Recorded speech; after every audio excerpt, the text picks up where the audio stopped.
This is Colin Cattell with Palisade Radio, and joining us here on Skype today is the one and the only Rick Rule. Rick, pleasure having you here with us.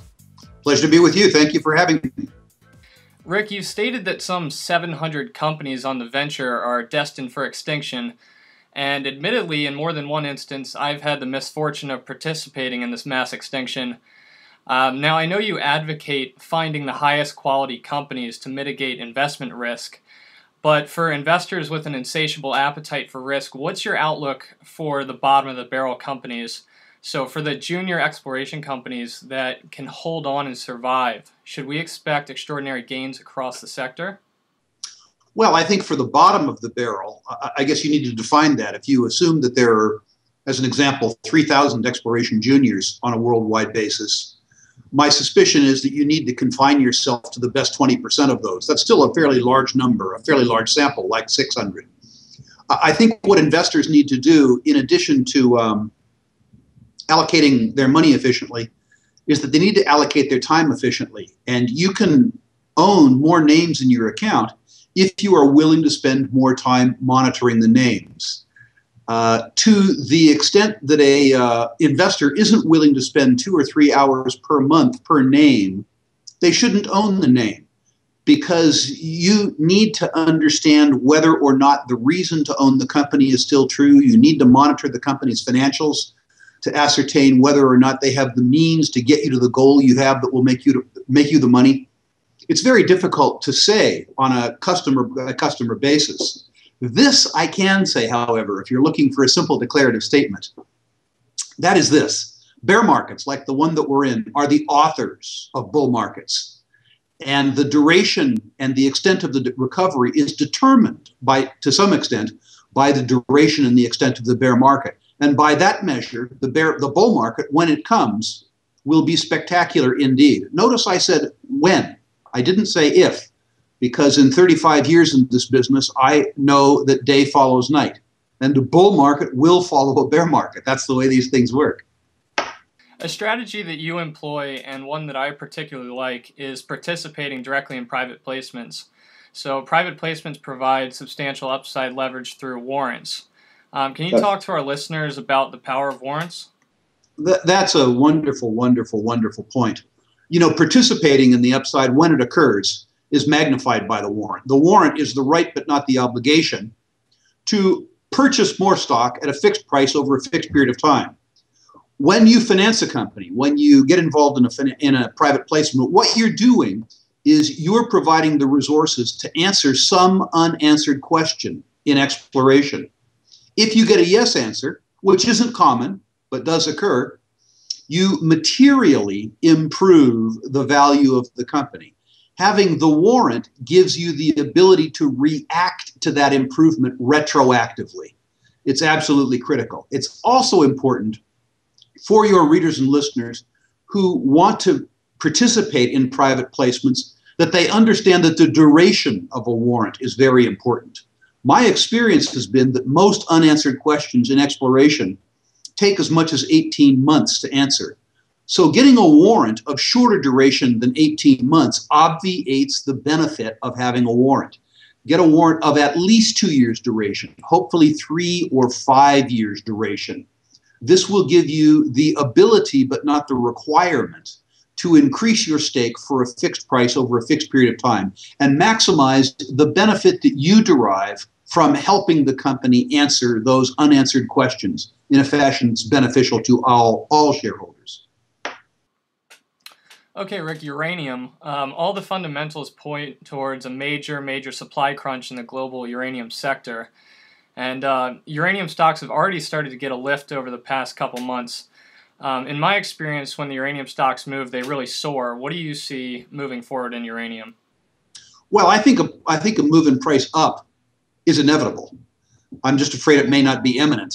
And the juxtaposition of those two words has troubled me for years and years and years. Somebody who participates in the uranium sector now, as I am doing, must be prepared to wait for 2 or 3 years and may need to be prepared to average down. The truth is that the damage done to the uranium market by Fukushima was extreme, and the ongoing risks at Fukushima will slow down the inevitable restart of the Japanese uranium industry. Fukushima notwithstanding, the world needs more energy of all kinds, including uranium. And the truth is, at today's spot price for uranium, about $36, the industry is not sustainable. The industry itself estimates it takes between $70 and $75 a pound for the industry to earn its cost of capital. So you make the stuff for $36, or pardon me, you make the stuff for $75, you sell the stuff for $36, you lose $36 or you lose $30 a pound, you try and make it up on volume. That's not going to work. The truth is, one of two things is going to happen. Either the price is going to go up or the lights aren't going to go on. That's the good news. The bad news is, in order to play this thesis, you need to give yourself at least 2 to 3 years for it to work out. That isn't to say that certain uranium stocks like Fission or Alpha can't work in the interim as the market responds to exploration success rather than necessarily expectation of success with regard to the uranium price itself. Now, are you more interested in situ low-cost recovery projects that might be close to profitability right now, or are you looking at more of a leverage play such as a hard rock mine that does need $60 or $70 per pound?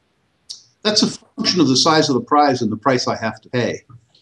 I certainly understand the concept of marginality in natural resource bull markets, and it's been nice to me. Being an older guy by now, I do subscribe to the philosophy that if you take away some of my downside, you can take away some of my upside too. I suspect that what I'm particularly interested in as time goes by are those very, very few large, high-grade deposits. So I'm probably more attracted to things like what Fission and Alpha are doing in the Saskatchewan basins, rather than the smaller ISL projects that take place in other parts of the world. One of the things I've learned over time is that everything that can go wrong with a large mine can go wrong with a small mine, but a small mine can never make you big money. So what I really am is scale-centric, and I would prefer, if I don't have the opportunity for decent scale, to keep my money in my jeans in the first instance, or secondly, if I think the uranium price is going to go up, to simply buy something like Uranium Participation Corp and participate in that price increase on a direct drive basis. Platinum group metals have been a key theme of yours over the past year. What's the case for PGMs, and how are you getting exposure? I really like the PGMs business. In the first instance, your readers who don't know need to know that I'm a precious metals enthusiast across the board. I like the idea of a historical asset that isn't simultaneously somebody else's liability. And like gold and silver, PGM group metals, platinum and palladium, have in certain cultures fulfilled those functions for many, many, many years. So they are in fact precious metals. Unlike the other two precious metals, however, the supply-demand fundamentals in the near term for platinum and palladium are extremely attractive. With regards to gold and silver, they have been mined for centuries and stored in vaults. And so the seller's intention of the supply that exists above ground needs to be taken into consideration in supply-demand scenarios. With regards to platinum and palladium, however, that's very different. It is estimated that on a global basis, there is less than 1 year's fabrication demand in above-ground finished inventory.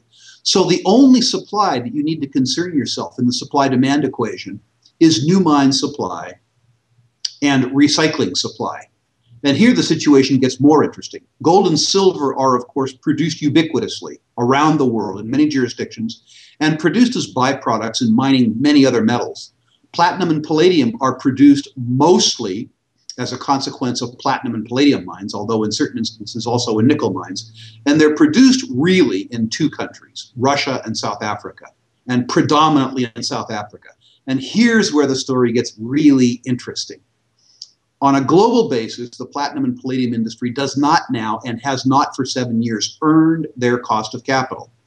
They lose money in aggregate with every ounce they produce. One consequence of that has been, particularly in South Africa, their PGM production over the last 7 years has declined by 19%. At current price points, current production cannot be met. The industry does not earn its cost of capital. And the industry faces cost headwinds. First headwind, the industry itself estimates that they have deferred $5 billion in sustaining capital investments and need to make $1 billion in annual sustaining capital investments as well as make up the deferred investments. But they can't because they don't earn their cost of capital. Wage rates, particularly in the South African industry, have to go up. The mine worker strike underway now is testimony to that. This is a labor-intensive, not capital-intensive business in South Africa. The workers' wages have to go up, but they can't go up because the industry doesn't earn its cost of capital. And there is social consensus in South Africa that the social take from platinum and palladium, in fact, from all metals, has to increase, taxes and royalties. But they can't increase because the industry does not earn its cost of capital. So you have a situation here where costs must go up and the industry can't afford to pay them. At this price point, South African production is in terminal decline. So the price has to go up. The second part of a supply-demand equation, of course, is demand. Can the price go up? And here the situation is permissive too. Most people don't realize that with platinum and palladium, unlike other precious metals, they go away. They go out of tailpipe in the form of a catalytic converter. They go up a smokestack in air quality applications. They get turned into high carat jewelry. They go away. And the biggest and fastest growing use is catalytic converters in automobiles. Most people don't realize it takes only $200 worth of platinum and palladium to afford us the air quality that we enjoy in the Western world. And I don't see any broad-based political consensus for poorer air quality. There's not a bunch of long hairs running around with picket signs saying, more smog, give us more smog. The truth was, if the platinum price were to double and it were to increase platinum and palladium loadings to $400 per vehicle, a marginal increase of $200 per vehicle, I suspect the demand impact, given the fact that a new car in the United States costs $27,300, I suspect that the demand increase that would be occasioned by a doubling of the platinum price and a $200 increment to the cost of producing a new vehicle would be minimal. Therefore, from my point of view, the price has to go up and the price can go up. If something has to happen, and it can happen, it will happen. I can't tell you when. I can just tell you that it's a when question, not an if question. And I love when questions. And parting question for you, Rick. You're considered to be one of the best speculators in the industry today. And in an attempt to repair the painting egos of our listeners and myself, does Rick Rule lose money at least some of the time? Absolutely.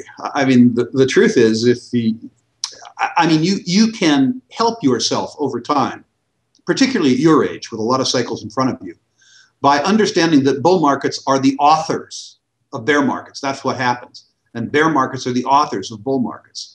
Bull markets do something very pernicious. They cause you to confuse bull market tendencies with your own brains. And at the top of a market, you may know it's the top of the market, but you think you're smart. You think your management teams are better than other management teams. You think your deposits are better than other deposits. So although you do some selling, you don't do enough.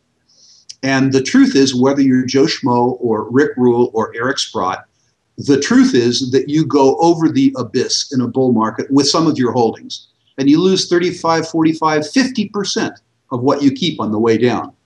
What's interesting is if you then abandon pride and reorganize your portfolio at the bottom of the portfolio, at the bottom of the bear market, selling 10-cent stocks that were $2 stocks and reallocating that dime as best you can, in the ensuing bear market, you make 3 or 4 or 500%. Now, if you think about the math involved in losing 50% and then making 400% once or twice a decade, the equation isn't that bad. Of course, you wish you could optimize it, but wishing is not an investment strategy. You have to accommodate yourself to the fact that you're going to be overly bullish in expensive markets and overly bearish in inexpensive markets. And you need to cause your brain to overwhelm your heart from time to time. Rick, thanks so much for linking up with us today and sharing all that. A pleasure. Thanks for the opportunity.